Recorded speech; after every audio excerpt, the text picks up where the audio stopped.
नमस्कार दोस्तों जयंत चौधरी भले ही नरेंद्र मोदी के साथ सत्ता में भागीदार हैं, भले ही वो उत्तर प्रदेश की सरकार में भी शामिल हैं, सत्ता सुख मिल रहा है, राज्यसभा में हैं, केंद्रीय मंत्री हैं, सब कुछ है, लेकिन जयंत अपनी बिखरती हुई पार्टी को नहीं बचा पा रहे। उनकी पार्टी में लगातार इस्तीफे होते रहते हैं। हाल ही में आपने देखा कि वक्फ बिल के मसले पर जयंत की पार्टी में नाराजगी हुई, कई नेताओं ने इस्तीफा दिया और अब जयंत चौधरी के राइट हैंड माने जाने वाले वसीम रजा, जो आरएलडी में युवा आरएलडी के राष्ट्रीय अध्यक्ष भी रह चुके हैं, जयंत चौधरी के बेहद भरोसेमंद हुआ करते थे, उन्होंने भी आरएलडी से इस्तीफा दे दिया, अलग हो गए और अब समाजवादी पार्टी के साथ आ गए। अखिलेश यादव की मौजूदगी में अखिलेश यादव के सामने वसीम रजा ने समाजवादी पार्टी ज्वाइन कर ली। आरएलडी पश्चिमी उत्तर प्रदेश में लगातार कमजोर हो रही है, उसकी जमीन खिसक रही है।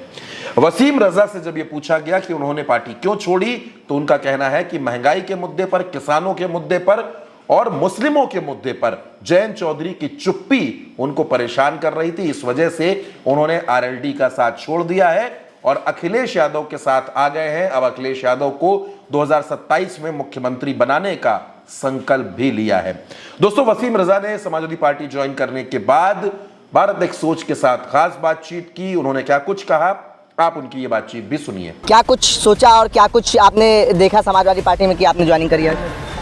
अखिलेश यादव जी की पीडीए की नीतियों से प्रभावित होकर आज हमने समाजवादी पार्टी में शामिल होने का फैसला लिया। आज यदि कोई लड़ाई फिरकापरस्त ताकतों से लड़ रहा है इस देश में, तो वो एक ही व्यक्ति हैं, उनका नाम है श्री अखिलेश यादव।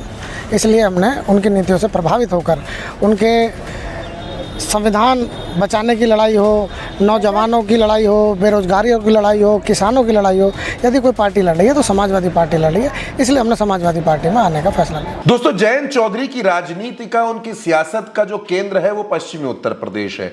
मेरठ, सहारनपुर, अमरोहा की जो बेल्ट है, कैराना, नगीना, ये जो हिस्सा आप देखते हैं, ये जयंत चौधरी की राजनीति का गढ़ कहा जाता है।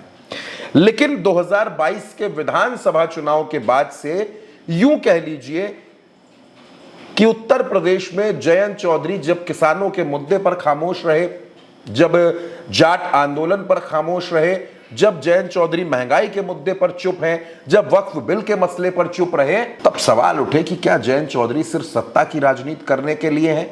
आरएलडी में तमाम इस्तीफे हुए, मुस्लिम नेताओं ने, जाट नेताओं ने जयंत चौधरी का साथ छोड़ दिया।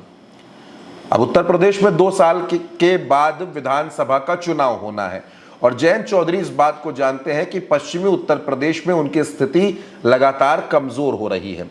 और दोस्तों, जब वसीम रजा जैसे नेता, जो जयंत चौधरी के लिए एक तरीके से बड़े ताकतवर नेता हुआ करते थे, उनके करीबी थे, सलाहकार भी थे, वो जब जयंत चौधरी का साथ छोड़ रहे हैं, इसका मतलब पश्चिमी उत्तर प्रदेश में जयंत चौधरी की सियासत दरकती जा रही है, सियासी जमीन भी खिसकती जा रही है। और अब अगर जयंत चौधरी ने वक्त रहते सही फैसले नहीं लिए तो उनकी पार्टी पश्चिमी उत्तर प्रदेश में और भी कमजोर हो सकती है। इस बात को जयंत चौधरी भी समझ रहे हैं, लेकिन अब मजबूरी उनके सामने सत्ता में भी बने रहने की है।